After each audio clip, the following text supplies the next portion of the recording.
Vamos ahora a leer en la palabra del Señor en el libro de los Proverbios. Proverbios, en el capítulo 1. Y vamos a leer a partir del versículo 8.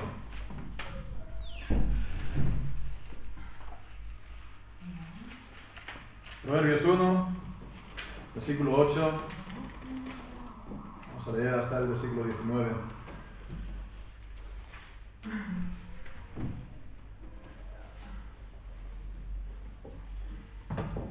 Dice así la palabra del Señor. Oye, hijo mío, la instrucción de tu padre, y no desprecies la dirección de tu madre, porque adorno de gracia serán a tu cabeza, y collares a tu cuello. Hijo mío, si los pecadores te quisieren engañar, no consientas. Si dijeren, ven con nosotros, pongamos asechanzas para derramar sangre. Acechemos sin motivo al inocente, los tragaremos vivos como al Seol, y enteros como los que caen en un abismo. Hallaremos riquezas de toda clase, llenaremos nuestras casas de despojos. Echa tu suerte entre nosotros, tengamos todos una bolsa. Hijo mío, no andes en camino con ellos, aparta tu pie de sus veredas, porque sus pies corren hacia el mal, y van presurosos a derramar sangre, porque en vano se tenderá la red ante los ojos de toda ave, pero ellos a su propia sangre ponen asechanzas y a sus almas tienden lazo. Tales son las sendas de todo el que es dado a la codicia, la cual quita la vida a sus poseedores. Amén. Y que el Señor bendiga su santa palabra. Se puede decir que lo que todas las personas en esta vida buscan es la felicidad, el ser feliz. Creo que esto es algo común a todos los hombres, no importa cuál sea su edad, ya sean ancianos o jóvenes o hasta niños, no importa su sexo, si es hombre o mujer o su procedencia. Todos tienen esto como inscrito dentro de su alma, dentro de su corazón, que es el querer llegar a ser feliz en esta vida. Ahora bien, nos podemos preguntar, ¿qué es ser feliz? ¿Qué es ser feliz? Y bueno, pues unos pueden dar una definición, otros pueden dar otra, de hecho lo dan, no es una cuestión tratada por los filósofos, pero bueno, por verlo de manera simple, me gusta la definición que nos da el diccionario de la Real Academia. Dice algo parecido a esto, dice que es el sentimiento del que se complace en la posesión de un bien. El sentimiento del que se complace en la posesión de un bien.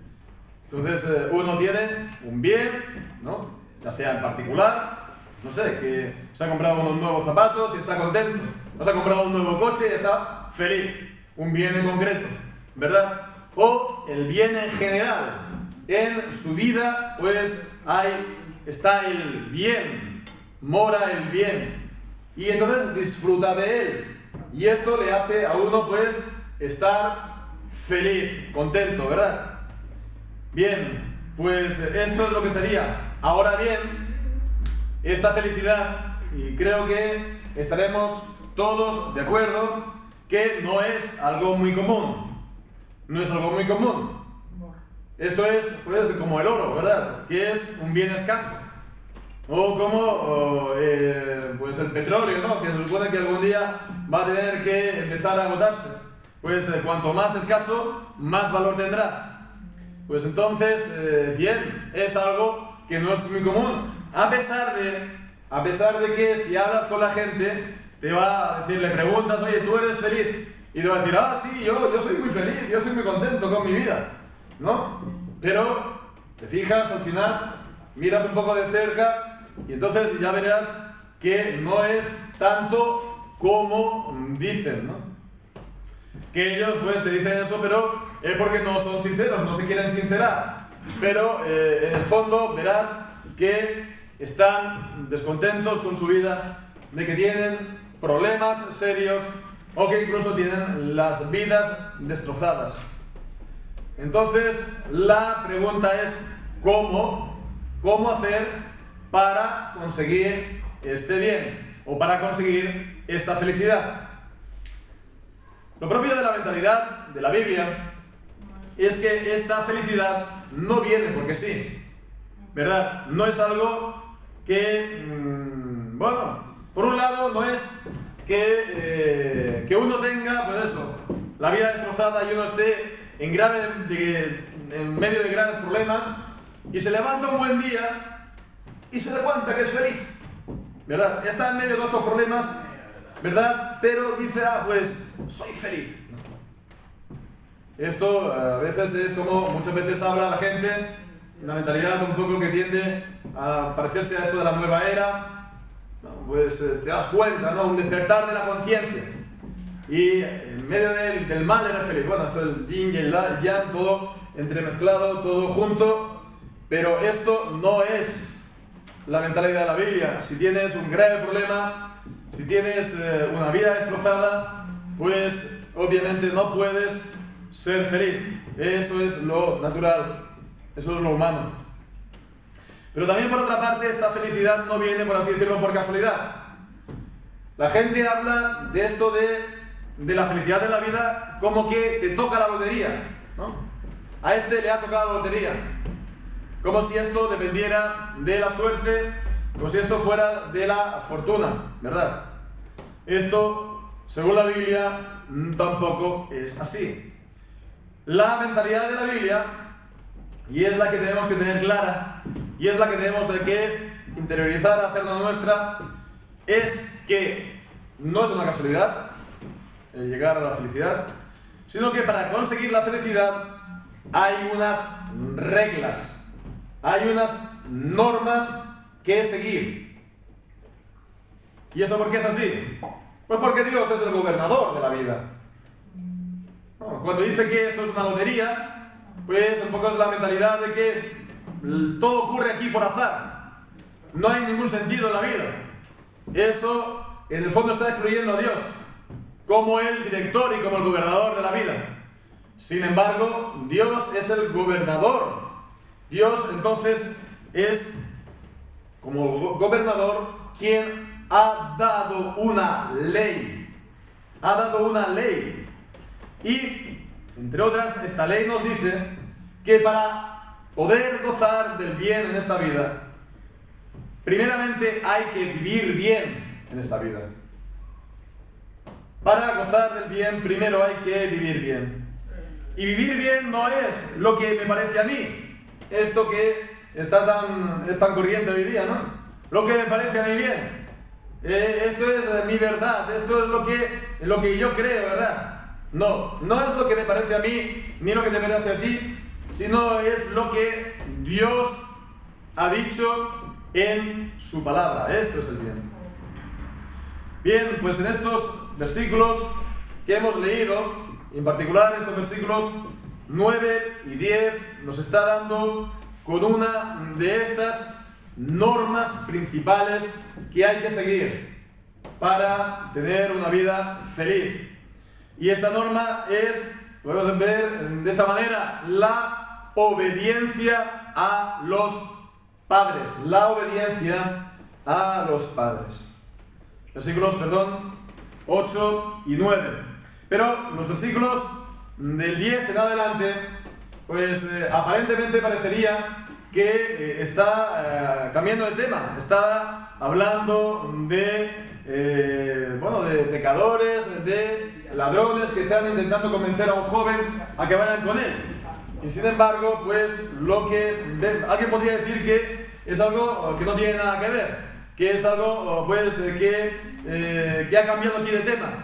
Sin embargo, está relacionado, como vamos a ver, con lo que se nos dice en los versículos 8 y 9, porque son un ejemplo particular, digamos, una aplicación de lo que se dice en esos versículos 8 y 9. Y es lo que con la ayuda del Señor vamos a estar también considerando aquí en esta tarde. Pues Comenzamos por el principio, por la norma general que Dios da aquí en la Escritura, en el versículo 8 y en el versículo 9. Está diciendo: oye, hijo mío, la instrucción de tu padre y no desprecies la dirección de tu madre. Entonces está hablando de la enseñanza de los padres en el hogar a los hijos. Vemos que esta es algo del padre y también de la madre. No es algo que solamente ha de hacer el padre, sino también de una manera colegiada la madre. El padre, según la Biblia y la realidad, que debe ser así, es el cabeza de familia, ¿verdad? En cuanto a la familia, pero en cuanto a los hijos, los padres, tanto el padre como la madre, han de dirigir a sus hijos. Si nos damos cuenta, en este versículo 8, detrás de él hay un mandamiento del Decálogo, hay un mandamiento de los 10 mandamientos. ¿Cuál es? Pues se trata del quinto mandamiento. Quinto mandamiento, que no cuarto, ¿verdad? Los romanistas dicen que es el cuarto mandamiento, pero no, es el quinto mandamiento del Decálogo, y que nos dice en Éxodo 20: honra a tu padre y a tu madre para que tus días se alarguen sobre la tierra y te vaya bien. Honra a tu padre y a tu madre, pues, como dice aquí en el versículo, Éxodo 20, versículo 12, para que tus días se alarguen sobre la tierra que Jehová tu Dios te da. Bien, pues entonces, en la carta a los Efesios, el apóstol Pablo dice que este es el primer mandamiento con promesa. El primer mandamiento con promesa es entonces el mandamiento que si honras a tu padre y a tu madre tendrás una larga vida sobre la tierra. Esa es la promesa de Dios. Esa es la promesa que Dios da. Entonces también la idea de que te vaya bien. Que te vaya bien en la vida. Entonces fijémonos que aquí está este mandamiento, aunque no está, por así decirlo, citado, como dice el Decálogo del mandamiento quinto: honra a tu padre y a tu madre. No, aquí lo está presentando, pero digamos lo está explicando, se puede decir. También vemos, no es el único caso. En estos versículos que vienen a continuación también nos encontramos con otros mandamientos del Decálogo. Vemos en el versículo 13, primeramente en el versículo 11, cuando dice: ven con nosotros, pongamos asechanzas para derramar sangre. ¿Cuál sería ese mandamiento? No matarás, no cometerás homicidio o asesinato. O cuando dice también en el versículo 13: hallaremos riquezas de toda clase, llenaremos nuestras casas de despojos. ¿A qué se está refiriendo? A no robarás.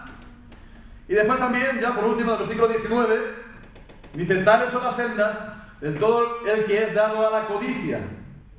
Entonces es el último de los mandamientos, ¿verdad? No codiciarás.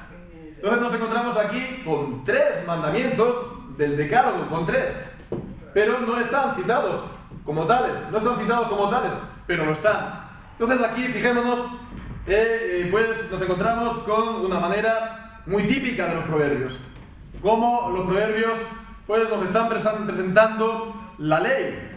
Se puede considerar a los proverbios como si fueran un comentario, una explicación de la ley, de los mandamientos de Dios. Nos están explicando los mandamientos, ¿verdad? Y como decíamos, la primera vez, el primer mensaje, pues la mayoría de las veces los proverbios lo hace por medio de historias sacadas de la vida misma. Entonces, esto es a tener en cuenta, ¿verdad? Esto nos puede a nosotros también venir muy bien a los cristianos, pues a la hora de dar testimonio. Tenemos muchas veces la tendencia a simplemente decir aquí el versículo o el mandamiento ¿verdad? Y ya está. Bueno, esto por supuesto que lo hay que hacer, pero hay que intentar también explicar el mandamiento, el dar razones por qué hay que guardarlos, por qué si se guarda a uno le va a ir bien, por qué si se rompe el mandamiento y se peca a uno le va a ir mal. Es lo que está haciendo aquí los proverbios, ¿verdad?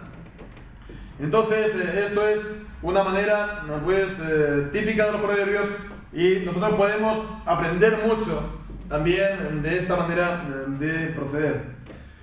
Pero bueno, vemos aquí entonces, decíamos que está hablando de obedecer a los padres.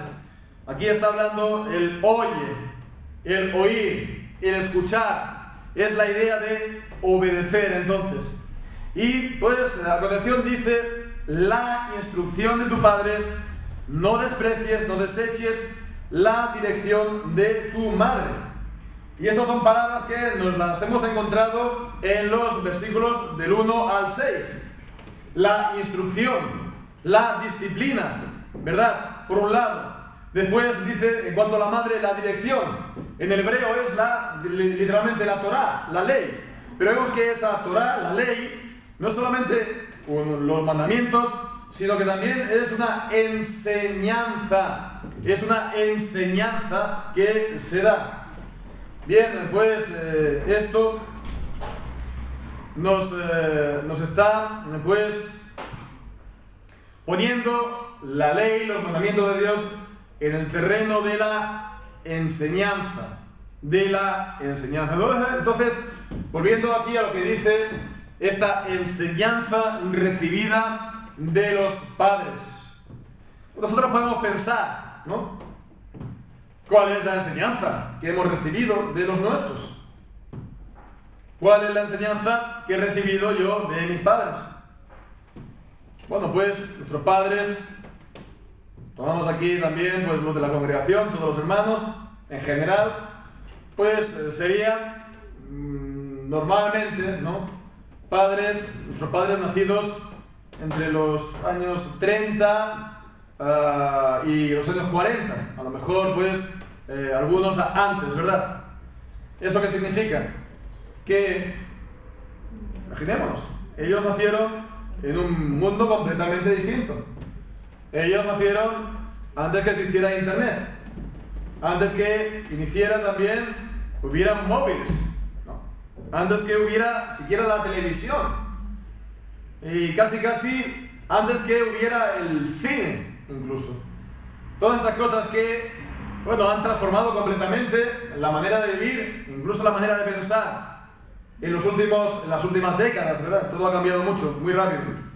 Pero bueno, entonces nuestros padres, que nacieron en esa época aproximadamente, nacieron en una sociedad con unos valores, ¿verdad?, completamente distintos, en el sentido de que decimos, sociedades con unos valores tradicionales. Tal vez nuestros padres no fueran cristianos, no fueran creyentes, ¿verdad?, en un sentido bíblico, como entendemos creyente, un creyente bíblico, pero bueno, estarían viviendo en una sociedad de dos países en lo que imperaba todavía esta religión católica romana, y estaban impregnados con una mentalidad también de valores, no se puede decir tradicionales, que también pues tienen mucho que ver con valores bíblicos. Entonces, bueno, los valores que hemos podido recibir, el ejemplo que ellos nos han podido dar, pues sobre todo la idea de ser buena persona en la vida, ¿no? El de esforzarnos en la vida, que hay que trabajar, que hay que sacrificarse para sacar adelante una casa, para sacar adelante una familia. Esto eran sobre todo los valores principales, ¿verdad?, que yo he conocido, por lo menos. Entonces, bueno, si los padres además fueran creyentes, además de estos valores, pues nos darían la fe, es decir, la enseñanza acerca de la palabra, la importancia de andar en los caminos del Señor, el pues asistir, ir a la iglesia, el congregarse, el dar culto a Dios, el leer la Biblia, ¿verdad?, el orar, el creer en Cristo, el ser salvo. Bien, pues vemos, todas estas cosas nos dice la palabra de Dios, lo que es bueno, lo que es el Señor, dice, hay que recibirlo. Esta enseñanza, esta instrucción, esta doctrina, hay que guardarla, porque para nosotros esto es el bien. Dice el versículo 10, versículo 9, dice, porque adorno de gracia será a tu cabeza y collares a tu cuello. En la antigüedad, en los países de Asia, sobre todo, pues esto de ponerse collares al cuello era una señal, un signo de honra, de honor, ¿no? Quien lo hacía, pues tenía el respeto de la gente. Vemos esto en Daniel, en el capítulo 5, en el versículo 29. Daniel 5, 29. Dice, entonces mandó Belsasar vestir a Daniel de púrpura y poner en su cuello un collar de oro y proclamar que él era el tercer señor del reino. Entonces fijémonos lo que se nos está diciendo, que al recibir esta enseñanza, este ejemplo, esta dirección en la vida, pues de esto depende en buena medida el llevar a tener un estado de honra ante los demás. Un estado de honra, no estar en esta vida, pues, si se permite la expresión, como un tirado, sino, pues, el ser respetado por los demás, porque uno tiene el bien en su vida. Y fijémonos que aquí hay un punto de ruptura con nuestra mentalidad, con el mundo en que vivimos. Porque ya desde hace unas décadas a esta parte, pues esto de obedecer a los padres, de seguir el ejemplo de los padres, pues no se lleva, ¿verdad? Así, pues, por ejemplo, me criaron a mí. Por ejemplo, ¿no? En el instituto o en la universidad, ¿no? Y que yo mismo practiqué. La idea nos decía, esta que se nos decía, ¿no? Esto de obedecer a los padres, o no tanto obedecer, sino seguir como ellos en la vida, el hacer como ellos en la vida, pues dice, esto es lo propio de las sociedades conservadoras, esto es un valor conservador, esto es una moral pequeño burguesa. Entonces hemos de, pues, cortar, se nos decía, hemos de ser rebeldes, no, rebeldes en causa, decían, a los padres. Y esto era lo que se nos dijo en los años 50, en los años 60, en los años 70, en los años 80, y bueno, es algo que ya tenemos hoy aquí, ¿verdad? El fruto de todo esto. Esto es algo que se nos metió sobre todo por la música, y al principio también, en menor medida, pero cada vez más, por el cine. Y esto es lo que ha moldeado la mentalidad de la gente que tiene 40, 50 para abajo, ¿verdad? Entonces, decíamos, esto es lo que se ocurrió desde los años 50, 60, 70, 80, pero a partir de ahí, 90 y hasta nuestros días, se puede decir que estamos ya recibiendo el fruto de todo esto. ¿Qué es el fruto de todo esto? Pues todo lo que estamos viendo. ¿Cuánta gente hay, verdad? Con familias, ¿verdad? Destrozadas, con vidas destrozadas, con matrimonios rotos, ¿verdad? Y esto ha sido, pues, esto es una tragedia y un caos, no solamente a nivel personal y a nivel familiar también, incluso económico, en todos los sentidos. Entonces, bueno, pues ahí están, ¿no? Aquellos que iban a romper contra los padres, aquellos que iban a, pues, a cambiar el mundo, ¿verdad? Bueno, pues ahí tenemos las consecuencias. Ellos, si tienen hijos, pues los hijos ya no lo ven a ellos como una autoridad. Ellos lo ven, pues, como mucho, como un hermano mayor. Como un hermano mayor que tiene muchos problemas en la vida y que en ningún caso es una autoridad sobre él. Esto es, digamos, el fruto, el amargo fruto de toda esta filosofía con que se nos ha dado a comer desde niños a nosotros. Por eso no tenemos que tener miedo, ¿verdad? Y los hijos de los creyentes no hemos de tener miedo, no tenéis que tener miedo. Porque alguien, pues, si estamos obedeciendo a los padres, siguiendo su ejemplo o sus instrucciones, pues te va a decir, tú eres un anticuado, tú, pues, estás, bueno, pues, vistiéndote de una manera desfasada, ¿verdad? oh, tú eres un niño de papá, o después, cuando ya seamos más mayores, oh, es que eres un conservador, ¿no? Bueno, no nos tenemos que importar, esto no nos tiene que importar. Esto, bueno, pues a lo mejor se podrán reír ahora, ¿verdad? Se podrán reír ahora, pero no pueden hacer más. Entonces no nos tiene que, al final, no nos tiene que importar esto, porque al final a nosotros nos va a ir bien y a ellos pues no les va a ir tan bien si es que ellos no hacen lo que dice la palabra de Dios. Entonces los que ahora se ríen, al final lo reconocerán y dirán, oh, qué bien, si yo hubiera hecho eso. Entonces no nos importe y hemos sobre todo de estar siguiendo la instrucción, la dirección de los padres. Bien, pues ahora continuemos adelante y pasamos a lo que nos decíamos, que esto es un ejemplo en particular. Porque a partir del versículo 10 vemos, dice, hijo mío, si los pecadores te quisieren engañar. Aquí ya no está hablando de los padres y los hijos, ¿verdad? Directamente, sino está hablando pues del hijo, del creyente, pero digamos en la relación con sus iguales, en la relación con sus amigos, ¿verdad? Y en particular pues que ellos le quieren llevar por mal camino. Ellos le quieren llevar a lo que hoy diríamos nosotros la delincuencia. La delincuencia, no encontramos esta palabra aquí porque es una palabra un poco moderna, pero es lo que nos encontramos. Aquí en el versículo 11 vemos el empleo de la violencia. Si dijeren, ven con nosotros, pongamos asechanzas para derramar sangre, acecharemos sin motivos al inocente, los tragaremos vivos como al Seol. La violencia. En el versículo 13 dice, pues hallaremos riquezas de toda clase, llenaremos nuestras casas de despojo, el robo. Entonces incluso enriquecerse por medio del robo. Enriquecerse por medio del robo. Entonces fijémonos, ¿no? Esto que vemos aquí, pues lo podemos ver como algo extraño. Como algo extraño por la manera también propia de hablar de estos versículos, ¿no? Porque dice, pongamos asechanzas para derramar sangre, tragaremos vivos como al Seol, y enteros como los que caen en un abismo. Bueno, la gente hoy en día pues no va a hablar de esa manera y con estas mismas palabras. Pero no es tan extraño lo que aquí está diciendo. En el fondo es una actitud más corriente de lo que pues parece. ¿Por qué? Porque nos están presentando ellos, los amigos, están presentando pues al hijo de creyente esta delincuencia como algo atractivo, como algo, digamos, atractivo, ¿verdad?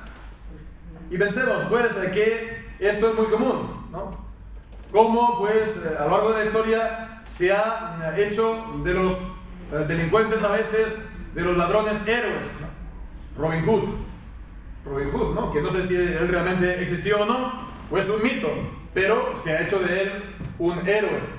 Aquí en España, cuando yo era crío, había esa serie que era, se llamaba Curro Jiménez, ¿nos acordamos, no?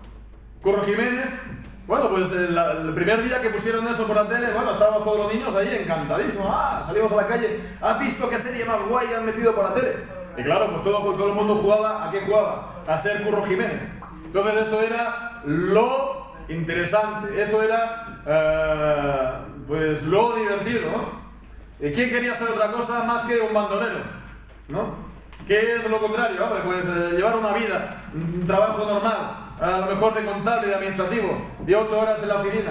¿Quién le interesa eso, no? Mejor ir como un bandolero, ¿no? por la Sierra Morena montada con el caballo. Entonces, bueno, te lo presenta esto como algo seductor y atractivo. Pero todo esto no es más que películas. Todo esto no es más que películas. Han pasado 30 años de ello, y entonces, o más aún, y bueno, eso era película, y por cierto, los actores creo que están todos muertos, los pobres. Entonces fijémonos que esto, bueno, es más actual también de lo que se nos parece. Porque, pues, el grupo de los amigos que nos quiere, pues, llevar consigo para hacer, pues, cosas que no están bien, ¿verdad? La banda, ¿no? la banda, ya sea los Latin Kings, ¿verdad? Aquí, ya sea la Mara, ¿verdad? O simplemente la peña de los amigos. En mi tierra, cuando era joven, se decía la colla.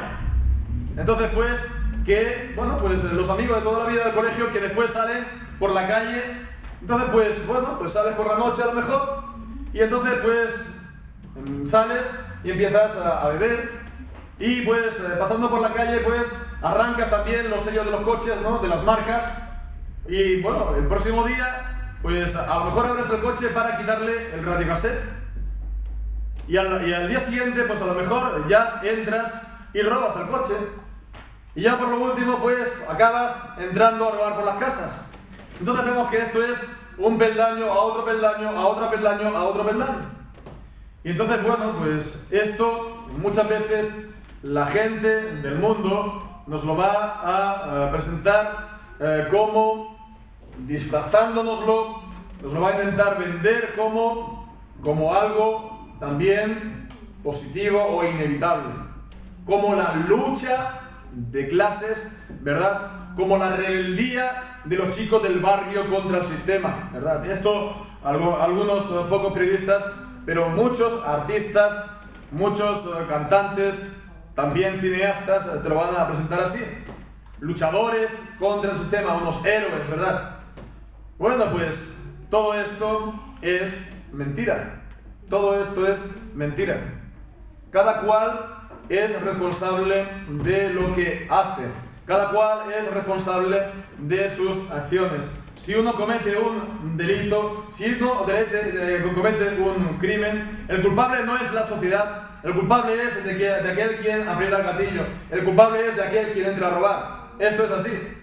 Entonces lo que ocurre es que estos artistas de salón, estos intelectuales también lo que hacen es estar con esto azuzando a los jóvenes de los barrios, pues para que también pues se creen las condiciones para que ellos consigan lo que ellos pretenden. Esto es, no estoy hablando de algo que no haya visto y vivido yo personalmente. Estas son las ideas que nos enseñaron a nosotros de una u otra manera, pues cuando éramos adolescentes allá en los años 80, ¿verdad?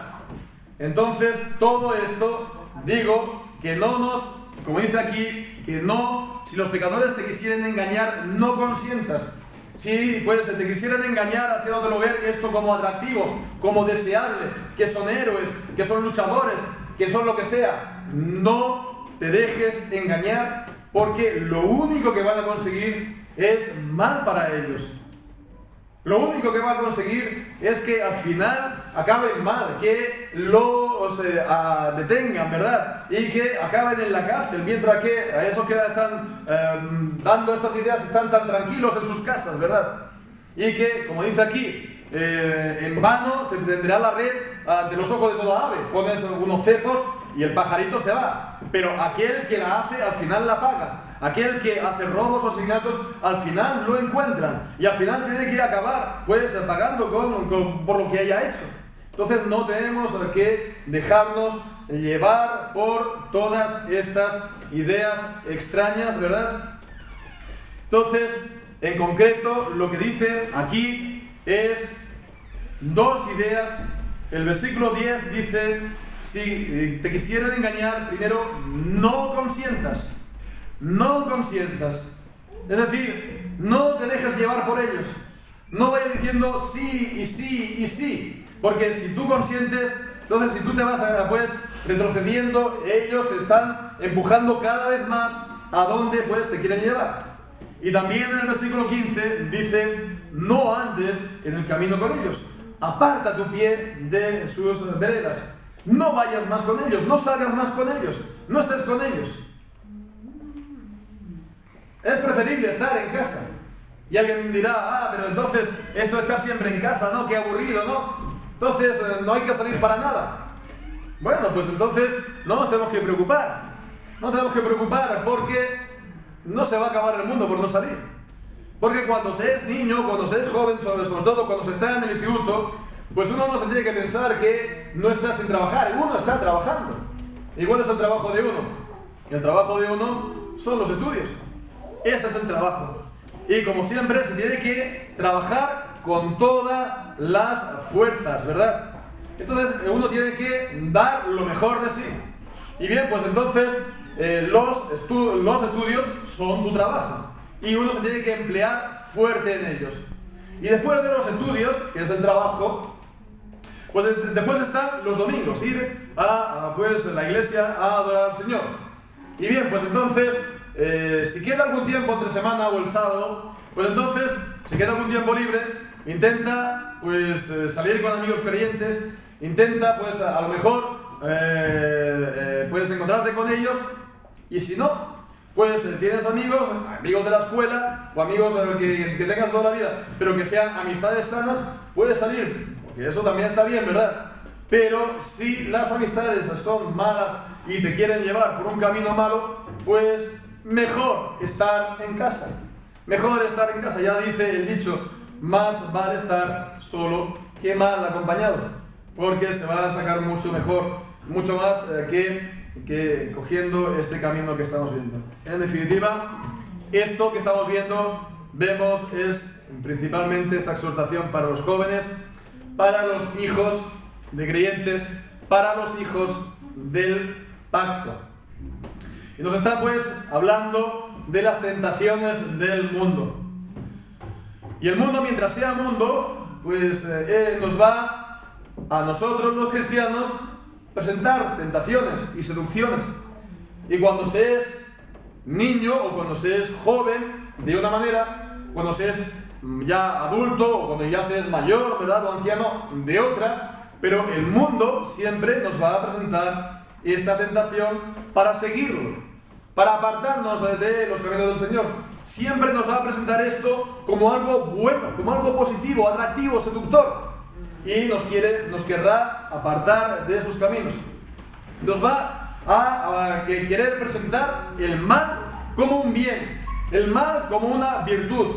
Y si tú estás haciendo pues el bien y la virtud como un mal, como un atrasado, como lo que sea, entonces hemos de estar sobre todo firmes sin ceder, no consientas, no retrocedas ni un solo pasito, ¿verdad? Hemos de saber sobre todo quiénes somos.